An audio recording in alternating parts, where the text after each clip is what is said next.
Hi hello ಎಲ್ರಿಗೂ ನಮಸ್ಕಾರ. Welcome back to my YouTube channel. ಇವತ್ತಿನ ಈ ವಿಡಿಯೋದಲ್ಲಿ ನಾನು ಒಂದು ರುಚಿಕರವಾದಂತಹ ರೆಸಿಪಿನ ತೋರಿಸ್ತಾ ಇದ್ದೀನಿ. ಏನು ನೀವೆಲ್ಲ ಅಂಗಡಿಲಿ ಹೋಗಿ ಪುಳಿಯೋಗರೆ ಪ್ಯಾಕ್ ತೊಗೊಂಡು ಬಂದು ಪುಳಿಯೋಗರೆ ಮಾಡ್ಕೋತಿದ್ದೀರಾ? ಇಲ್ಲ, ನಾನು ಮನೇಲೇ ಯಾವ ರೀತಿ ಪುಳಿಯೋಗರೆ ಪೌಡರ್ನ ಮಾಡೋದು ಅನ್ನೋದನ್ನು ತೋರಿಸ್ತೀನಿ. ಇದಕ್ಕೆ ಪುಳಿಯೋಗರೆ ಅಂತ ಕೂಡ ಅನ್ಬೋದು, ಹುಳಿ ಅನ್ನ ಅಂತ ಕೂಡ ಅನ್ಬೋದು. ಸೊ ಹಳ್ಳಿ ಸ್ಟೈಲಲ್ಲಿ ಯಾವ ರೀತಿ ಮಾಡೋದು ತೋರಿಸ್ತೀನಿ, ನೋಡ್ಕೊಳ್ಳಿ. ಇಲ್ಲಿ 1 ಕಪ್ ಹೆಸರು ಕಾಳು, ಹಾಗೆಯೇ 4 ಬ್ಯಾಡಗೆ ಮೆಣಸಿನ್ಕಾಯಿ ಮತ್ತು 4 ಖಾರದ ಮೆಣಸಿನ್ಕಾಯಿ ತೊಗೊಂಡಿದ್ದೀನಿ. ಅದ್ರ ಜೊತೆಗೆ 1 ಕಪ್ ಕಡಲೆಕಾಳು, ಹಾಗೆಯೇ ಒಂದು 2-3 ಸ್ಪೂನಷ್ಟು ಮೆಂತ್ಯ ಕಾಳನ್ನು ತೊಗೊಂಡಿದ್ದೀನಿ. ಅದ್ರ ಜೊತೆಗೆ 1 ಕಪ್ ಉದ್ದಿನ ಕಾಳು, 2 ಅರಿಶಿನ ಕೊನೆ, ಜೀರಿಗೆ, ಮೆಣಸು ಇದನ್ನೆಲ್ಲ ತೆಗೆದುಕೊಂಡು ಅದನ್ನೆಲ್ಲ ಡೀಪ್ ಫ್ರೈ ಮಾಡ್ಕೊಳ್ತಿದ್ದೀನಿ. ಅದ್ರ ಕಲರ್ ಸ್ವಲ್ಪ ಚೇಂಜ್ ಆಗಬೇಕು, ಹಾಗೆಯೇ ಅದ್ರದ್ದು ಸ್ಮೆಲ್ ತುಂಬ ಚೆನ್ನಾಗಿ ಬರುತ್ತೆ. ಅಷ್ಟು ಡೀಪ್ ಫ್ರೈನ ಮಾಡಿಕೊಂಡು ಅದನ್ನೆಲ್ಲ ನಾನು ಎಕ್ಸ್ಟ್ರಾ ಎತ್ತಿಟ್ಕೊಂಡೆ. ಸೊ ಇದನ್ನೆಲ್ಲ ಹುರ್ಕೊಳ್ಳೋ ಅಂತಹ ಸಮಯದಲ್ಲೇ ನಾನು ಸ್ವಲ್ಪ ಹುಣಸೆ ಹಣ್ಣನ್ನು ನೆನೆಯೋಕ್ಕಿಟ್ಟಿದ್ದೀನಿ. ಯಾಕೆ ಅಂದರೆ ಹುಣಸೆಹಣ್ಣು ಚೆನ್ನಾಗಿ ನೆಂದಾಗ ಮಾತ್ರ ಹುಳಿ ಚೆನ್ನಾಗಿ ಬಿಡುತ್ತೆ, ಆಗ ಹುಳಿಯನ್ನು ಕೂಡ ತುಂಬ ಚೆನ್ನಾಗಿರುತ್ತೆ. ಸೊ ನಾವೇನು ಡೀಪ್ ಫ್ರೈ ಮಾಡ್ಕೊಂಡ್ವಿ ಅಲ್ವಾ, ಇದನ್ನೆಲ್ಲ ನಾವು ಮಿಕ್ಸಿಗೆ ಹಾಕ್ಕೊಂಡು ಗ್ರೈಂಡ್ ಮಾಡ್ಕೋಬೇಕಾಗುತ್ತೆ.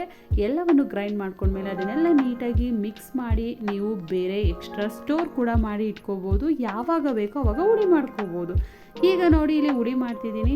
ಸೊ ಫಸ್ಟು ಕಡಲೆ ಬೀಜ ಮತ್ತು ಕಡಲೆಬೇಳೆನ ಎಣ್ಣೆಯಲ್ಲಿ ಫ್ರೈ ಮಾಡಿಕೊಂಡು ಎಕ್ಸ್ಟ್ರಾ ಎತ್ತಿಟ್ಕೊಂಡಿದ್ದೀನಿ. ಅದಾದಮೇಲೆ ಅದಕ್ಕೆ ಸಾಸಿವೆ, ಕರ್ಬೇವಿನ ಸೊಪ್ಪು, ಒಣಮೆಣಸಿನ್ಕಾಯಿ, ಬೆಳ್ಳುಳ್ಳಿ ಎಲ್ಲವನ್ನು ಹಾಕಿ ನಂತರ ಏನು ಹುಣಸೆಹಣ್ಣು ನೆನೆಸಿಟ್ಟಿದೆ ಅಲ್ವಾ, ಅದ್ರ ಹುಳಿನ ಅದಕ್ಕೆ ಹಾಕಿದ್ದೀನಿ.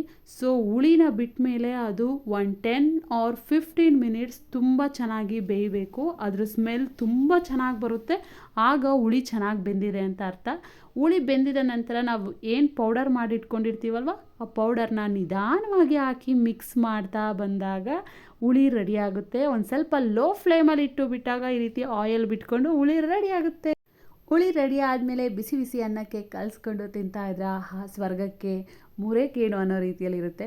ಖಂಡಿತವಾಗ್ಲೂ ಅಂಗಡಿಯಿಂದ ಪುಳಿಯೋಗರೆ ಪ್ಯಾಕ್ ತಂದು ಮಾಡ್ಕೊಳ್ಳೋ ಬದಲು ಮನೇಲಿ ಈ ರೀತಿ ಮಾಡ್ಕೊಂಡಾಗ ತುಂಬ ಟೇಸ್ಟಿಯಾಗಿರುತ್ತೆ. ಇಲ್ಲಿ ಕೊಬ್ಬರಿ ಮತ್ತು ಎಳ್ಳನ್ನು ಮಿಕ್ಸ್ ಮಾಡಿದ್ದೀನಿ, ಅಂದರೆ ಸ್ಕಿಪ್ ಮಾಡಿದ್ದೀನಿ. ಯಾಕೆ ಅಂದರೆ ಮನೆಯಲ್ಲಿ ಕನ್ಸೀವ್ ಇರೋದ್ರಿಂದ ಅವ್ರಿಗೆ ಅವೆರಡೂ ಕೂಡ ಇಷ್ಟ ಇಲ್ಲ. ಎಳ್ಳು ಕೊಡಬಾರ್ದು, ಹಾಗೆ ಕೊಬ್ಬರಿ ಅವ್ರಿಗೆ ಇಷ್ಟ ಇಲ್ಲ. ಸೊ ಹಾಗಾಗಿ ಅವೆರಡನ್ನೂ ಕೂಡ ನಾನು ಸ್ಕಿಪ್ ಮಾಡಿದ್ದೀನಿ. ಸೊ ನೀವು ಅವೆರಡನ್ನೂ ಕೂಡ ಆ್ಯಡ್ ಮಾಡ್ಕೊಳ್ಳಿ, ಟೇಸ್ಟ್ ಇನ್ನೂ ತುಂಬ ಚೆನ್ನಾಗಿರುತ್ತೆ.